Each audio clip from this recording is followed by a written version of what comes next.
We'll do one question and one follow-up. Une question suivie. First question. Hi, Prime Minister. Mackenzie Gray with Global News. Did you apologize to Donald Trump about Ontario's anti-tariff ad?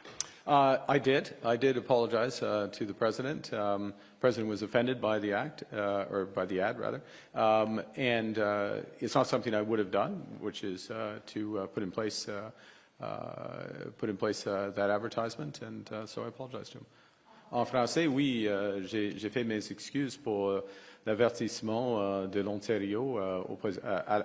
J'ai fait mes excuses au président pour l'avertissement de l'Ontario parce que il a fait du mal de lui. Premier point. Deuxièmement, ce n'est pas mon choix. Et moi, je suis responsable pour les relations avec les États-Unis, avec le président des États-Unis.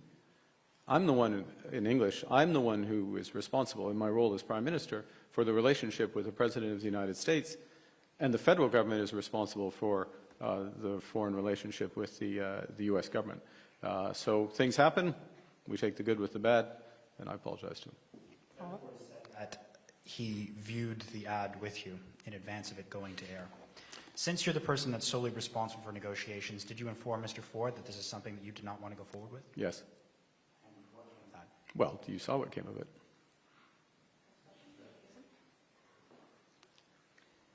Yasmine Média avec Radio-Canada, juste pour clarifier, est-ce que vous avez dit à Doug Ford de ne pas diffuser la publicité? Oui, je l'ai vu,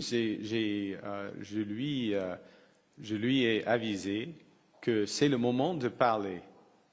Comme j'ai dit aux Canadiens et Canadiennes, c'est le moment de parler, de discuter, de faire des négociations avec les Américains. C'était la stratégie du gouvernement du Canada. Et nous sommes responsables pour la stratégie, pour les négociations par rapport aux Américains.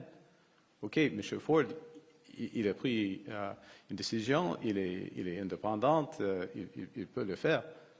Mais ce n'est pas exactement utile. Deuxième question. Oui. Alors. Oui. On va y arriver. Okay.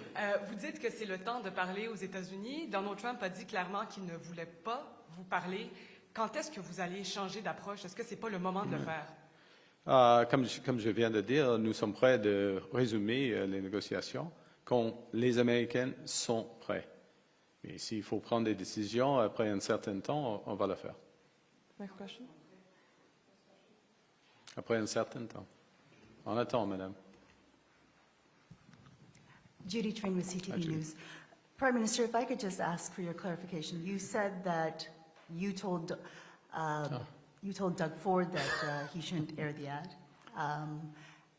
My question then, the fact that Premier Ford went ahead with the ad, the fact that the Premier of BC wants to put out an ad, the fact that the Premier of Manitoba, Wab Kinew, supports Doug Ford's ad, does this show that there is division within Team Canada, that the premiers don't trust you to negotiate? I think there is, well, the individuals can speak for themselves, and they're practiced in speaking to themselves, and they will speak for themselves. There are other premiers who have different view in terms of the utility of those ads, and you can speak to them. I'll repeat what the situation is with those who actually have been talking with the Americans and have been negotiating with the Americans. That we start from this position, which it does bear remembering, that we are in a position where 85% of our trade is tariff-free. We, like every other country in the world, okay? Every other country in the world has issues if they produce any of the following: steel, aluminum, automobiles, pharmaceuticals, forest products, with 232, so-called 232 tariffs in the United States. And so that's what we're having discussions with, or that's what we were having discussions with with the Americans. That's where we're negotiating. We were making progress. Those talks are suspended. That's the situation at present. And it has a couple of implications. One of the core implications is it absolutely validates the strategy we have had from day one, which is to focus on the things we can control. Yes, negotiate with the United States. Of course, that's important. But building Canada at home, building Canada home, which is what this budget is going to do. With generational investments, the scale of investment that this country has never seen before, that's what this budget is looking to unlock, and to be building new partnerships with countries around the world. And there is no better place to do that than in the fastest growing part of the world that represents 60% of the global economy. We can adjust for the American component of that, but there's everyone else. So if I take it down to a little more than 40% of the global economy, ex the United States. And those are the discussions we're having. And you can see the traction we're getting. Free trade deal with Indonesia. Free trade talks now launched with Philippines and Thailand, two of our largest. We already have free trade through something called the CPTPP with a number of those other economies. A turning point in our relationship with China. Progress which we have been making with India. Not part of these meetings, so I didn't meet directly with Prime Minister Modi here. The foreign minister, other ministers have been meeting with India. That's what we're doing to build our strength at home, first and foremost, build these partnerships abroad, reduce our reliance on the United States. It can't happen overnight, but we're moving very fast. With respect, Prime Minister, the United States makes up more than 75% of our trade. I'm well aware of that, yeah. Yes. You apologized to Donald Trump. He's not going back to the table. He has no interest. So what are you doing? What is your next move, or are you close to striking out? Oh, very clever. No, I just fouled one off. You know, the count is full, but we're battling like the Jays. Look, the next move is on Tuesday. The next move is the budget. It's the budget for this time. The budget the country needs. The budget that gives us control. See, this is one of the things. We can spend our time watching Truth Social, worrying about the reactions of individual things. We are staying calm, okay? We're focusing on what we can control, which first and foremost is how we build at home. And secondly, with our negotiations with the U.S., when they're on, when they come back on, is what's in the best interests of Canada. Not emotional, what's in the best interests of Canada. They will only agree, the Americans will only agree, as is the case in any trade negotiation, something that also is in the U.S. interest. There are a number of things where those interests align. And we'll wait until they're ready. Next question. Raf. Good afternoon, Prime Minister. Rafa Buchanan, CBC.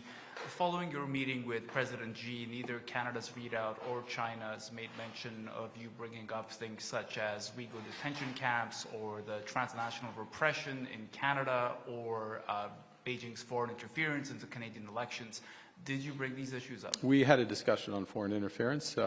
We had a discussion on a range of other issues. You know, recognizing that setting it back on track, particularly on the economic side, was an important part of the discussion. Follow-up. Et ce qui est important, on commence en français, ce qui est important, d'avoir l'occasion d'avoir des discussions à le plus haut niveau. Il n'y a pas de discussion, on peut parler de tous les sujets que vous l'avez mentionné, mais seulement avec les Canadiens, pas avec les Chinois. Il faut avoir un rapport, une ligne directe avec le président et le premier ministre de la Chine. Et maintenant, c'est établi pour la première fois dans presque 8 ans. Alors, ça c'est la première chose. Deuxièmement, en ce qui concerne les discussions, oui, nous avons eu une discussion sur l'entrée étrangère. Mais la plupart des discussions sont sur des enjeux économiques. Mais en même temps, c'est une discussion d'établir les principes. Ce sera, I will translate in a second. Ce sera le principe d'être pragmatique, ouverte, franche pour nous deux. Dans les discussions. Pas de surprise, en effet. And I think if I can finish to loop back. So the other element of the discussion, which is something you do in a relationship as opposed to a transaction, not suggesting your question was transactional in any respect, but I'd like to distinguish how some other discussions go, is to be clear about the expectations, that we will be pragmatic, that we will be open and frank with each other on issues, and there are issues of challenge, and where we can find common ground, we'll find common ground, and where we have differences, and there are big differences in our societies and in our governments, we'll respect those. Okay? So how did he react when you mentioned foreign interference in the Canadian Look, we elections? had, we had a discussion that was, our overall discussion was constructive, and it was number one, constructive. Number two, marked a turning point in the relationship. I don't think they recognize the level of concerns we have about these issues, but we manage these issues in Canada. We have a structure to manage them. And look, I'm going to repeat what I said because it's very important. It doesn't do any good to talk to ourselves about these issues alone. It's important that we are engaged with the world's largest country by population, second largest economy by value, and increasingly influential, determinant, not just influential, determinant of the global system. So we need to be back in there, and now we are back in having those discussions. Next question. And I guess the last one, I'm sorry, I'm going to drone on for 1 sec. And the point of having the relationship is, if you have a relationship, you see people multiple times. It's not a one and done, and that's where we are. Thank you. Next question. Hi, Prime Minister. Sarah Ritchie with the Canadian Press. If you cast your mind back to April during the election campaign, I know it feels like a long time ago for me, you told Canadians that China was the biggest security threat to this country and to Canadians. Do you still believe that to be the case? I think we have to manage all our threats. There are a number of threats from country mentioned, Russia. We've non-state actor threats, which are material. I guess, one of the advantages of having your security clearance is you're better informed about some of the threats, and I highly recommend that anyone, either in the position of responsibility or seeking it, has their security clearance. So I have a richer sense of the tapestry of threats that face our country. And I'll tell you one thing, if I may, and I'll hand back after this, which is what that does is just hardens the resolve of the government to protect Canadians and to take a variety of measures that we are taking to protect Canadians. So it reinforced the need for the big increase commitments that we made. We didn't make commitments at NATO because all the other kids were making commitments at NATO. We made commitments to increase our defense spending because we have to protect our Arctic. We have to assert our sovereignty in the Arctic and protect Canadians there because of non-state actor threats as well. Also, threats in virtual and the cyber world, which are only growing. We have the ability to help protect us. We have questions about foreign interference and non-state actor interference in the virtual world in Canada, if I can put it that way. We take those threats seriously, and we're managing those. You were talking to us about your meeting with President Xi. You said that this would be good for Canadian workers and their families. And so for the people who are producing canola and pork and seafood in Canada, what did you get out of this? Well, thank you. Sorry, I'll let you finish, but yeah. So what we got is what was not going to happen prior to this meeting was there was going to be any movement on the trade restrictions in those areas or in other areas, or in even things such as I mentioned in my remarks, people-to-people exchange or tourism. Canada is not a destination for China. I mean, we're in a bucket of 3 or 4 countries alongside North Korea and I think South Sudan. Maybe I'm missing the 4th, unfortunately, but trust me, there's 4. So not having those areas, what this does, what the meeting accomplished, which was the objective of the meeting, was to establish that relationship at the highest level for the first time in 8 years, and to unlock a few things. One is shorter-term, very important shorter-term issues. You mentioned canola. Same with the fishing industry. Those are important issues for us. And the instruction of officials and ministers to work on both sides to find resolution for those is something that comes out of that meeting at that level in that system. Okay? Don't have the meeting, don't have the understanding of where the relationship is going to go. there would not be progress on those issues. Okay? People sometimes simplify it down and to give this for that. That's not the way it works. So to give Canadians a sense, and your question is absolutely the right one, so what does it mean? It means that we have a few things. One, for those hardworking farmers, fishers, a pathway to address the tariffs that China has on them, and we're going to be working hard to get those resolved and move forward. The first thing. The second thing, it opens up a much bigger set of opportunities for a broader range of Canadian businesses. Not in all areas, but in areas that are to our advantage. And that's part of what we will scope out over the course of the next few months in advance of my visit. But again, to come back to a relationship as opposed to a transaction, what you do with a relationship is then you make progress on certain things and then you move on to the next issues and you build on that. And that's what is now unlocked, which was not the case 24 hours ago. Next question. Steve Chase, Globe and Mail. Right. We're still trying to take the full measure of your policy towards China, so I'll ask you about the Indo-Pacific policy, the government's Indo-Pacific policy. It calls China an increasingly disruptive global power. Do you stand by that statement? Do you agree with that statement? Do you think that's still the way it should be expressed? I think that, following Steve, one is that there are different aspects of disruption. One is economic disruption. We see that in terms of Chinese competitiveness in certain areas,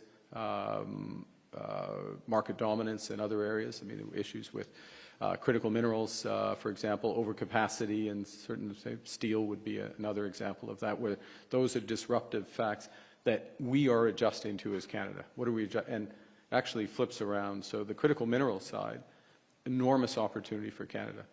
Enormous opportunity for Canada because the world wakes up and realizes not to have all their eggs in one basket, lesson we're learning as well with the United States. So a chance for us to build out. And, I'll just reference that yesterday, I'll get my dates right, but October 31st, the Minister of Natural Resources, Minister Hodgson, was hosting the G7 in Toronto, he says, hesitant, in somewhere in Canada. I think it was in Toronto. I know the run-up to the meeting and the outcome, where more than 20 critical mineral agreements were signed, almost $2 billion worth of investment. The vast majority involving Canadian companies is G7, but the vast majority of Canadian companies and things in Canada. So that disruption that comes from China brings also opportunity. That's the economic disruption. I think, look, we're clear-eyed about the issues in the Indo-Pacific, the issues more broadly from a geostrategic perspective. We have pragmatic engagement with China, there are areas where we will engage and cooperate, and there's others where, again, in a relationship, we can establish an ability to make our views known directly to them. Follow-up? Your predecessor came in 10 years ago intending to open a new glorious chapter of relations with China as well. In fact, he wanted to sign a free trade deal. But one of the things that happened, it wasn't just the imprisonment of the Michaels, it was investment restrictions, it was restrictions on collaboration. They blocked the flagship Huawei from Canadian wireless. They fenced off significant portions of the Canadian industry. They restricted funding for any collaboration with Chinese state and military institutions. Were any of those things wrong, and are you going to revisit the restrictions on Chinese investment in Canada? Look, first thing, what's done is done. I mean, the past is the past, and the question is where you look moving forward. Part of the approach, certainly that I will take, and I think the expectation from President Xi, Premier Li, from the Chinese side, is to be clear what are the areas where we can cooperate, and what are the areas where we wouldn't. What are the sensitive areas in terms of inbound investment from China, or from their perspective, Canadian investment or activity in China. And there is a very large area. I don't think they're particularly. I didn't ask them the question yesterday. It wasn't to get down to this level of detail, but Lululemon or Canada Goose into China, I think that's okay. certain elements of cyber cooperation and others in China or in Canada, that's a different issue. So it's being clear on where they are. I'm not going to spell them all out right now. It's part of the engagement. Next question. Okay. Hi, Prime Minister Brian Platt with Bloomberg. Last year, your predecessor put tariffs on pretty steep tariffs on 3 Chinese products, essentially: steel, aluminum, electric vehicles.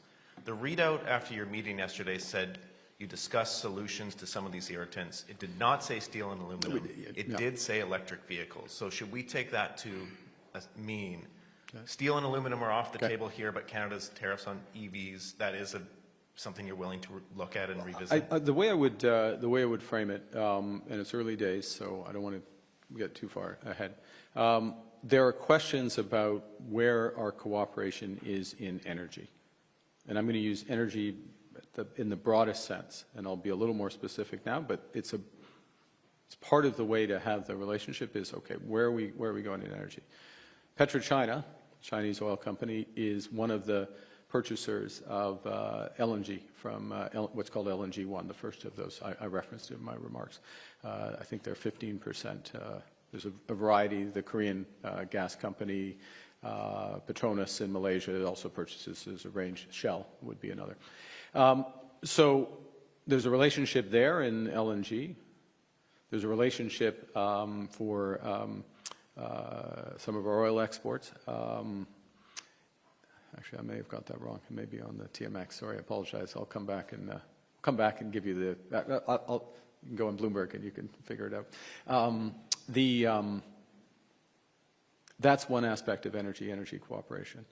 Another aspect of energy cooperation is what potential role will Canadian uranium exports play, big nuclear, and the Canadian nuclear sector and the Chinese nuclear sector, given the scale of their build-out and given our expertise, including in SMRs. On the other side, from a Canadian perspective, we are building out, one of the big advantages we have in Canada is this, we basically have a clean grid, or almost a clean grid. And the question is, how do we then take that to the next level for electrification of our economy? For, if we're going to have more EVs, we need more clean electricity, or it doesn't really make sense to do that. For clean manufacturing, for AI data centers and all those other aspects.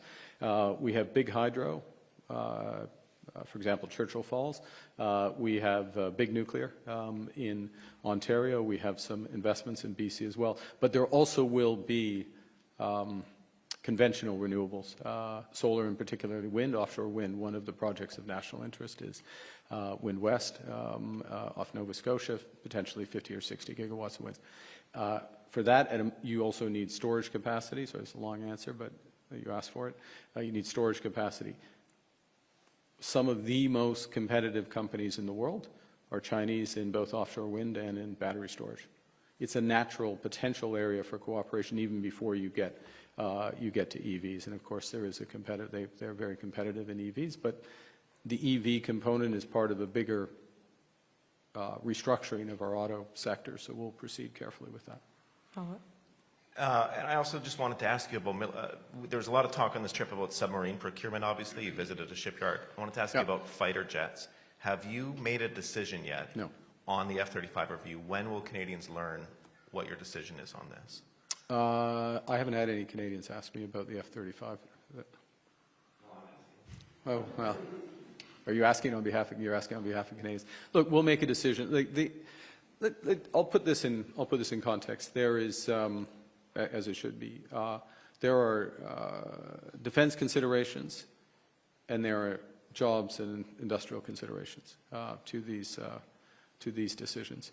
Part of what we discussed yesterday, or 2 days ago, I guess, in the visit in the shipyard and with the management, was if we were to, and this is exactly the same conversation we had in Germany, to be clear, exactly the same. If we were to go down this route, which Canadian companies would you partner with? How much would be done in Canada? Who would do the after-sales servicing? Because one of the big things on contracts is, particularly military, is most of the cost comes after you buy the hardware. the vast majority. And so it's quite important how that's apportioned out.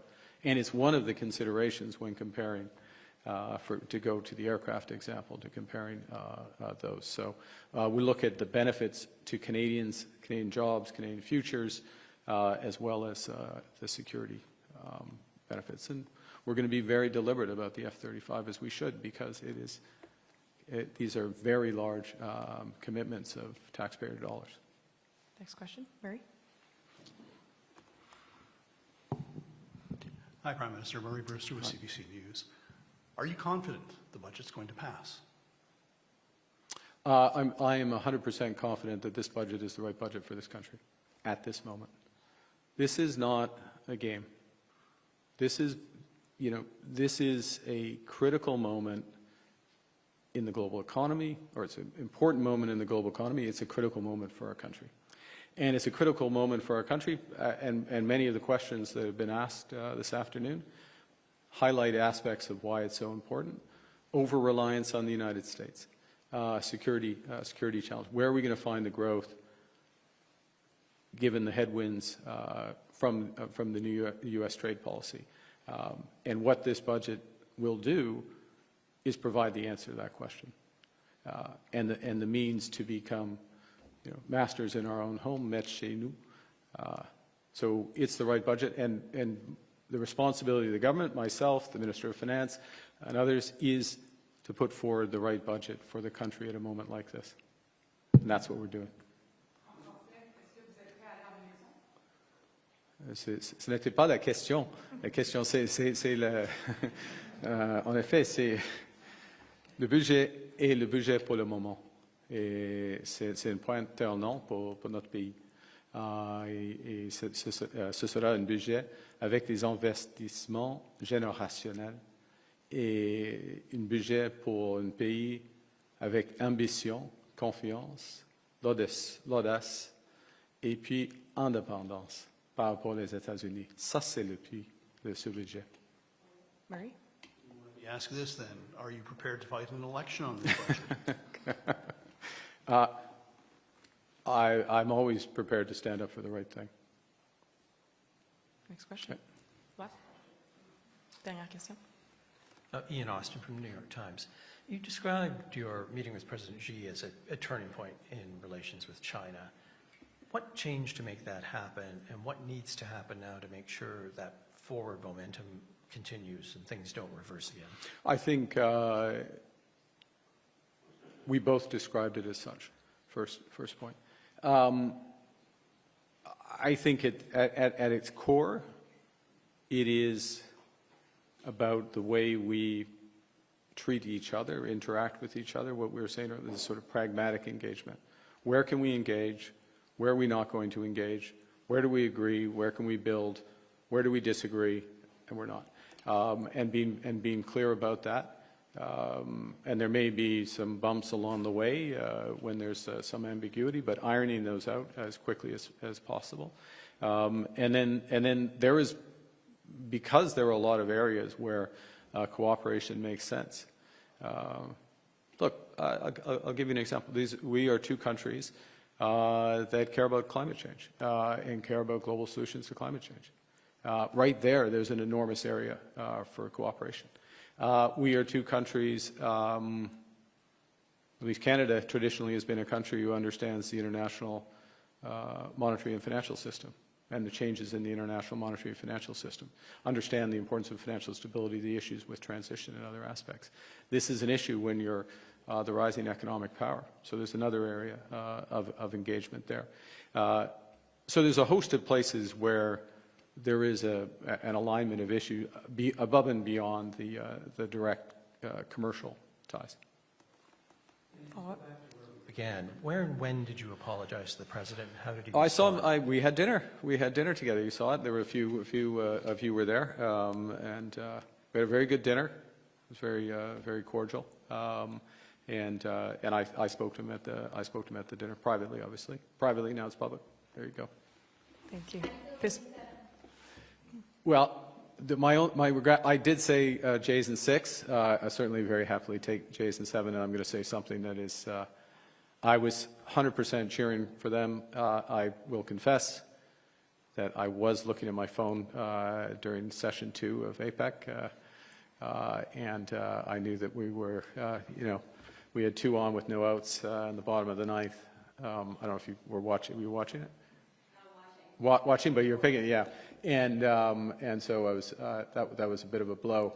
But in full disclosure, selfishly, the fact that I think I will be back in Canada in time to turn on the TV for Game 7, I'm grateful. I'm grateful for that. I'm sorry, guys. I'm grateful for that, and I feel very good.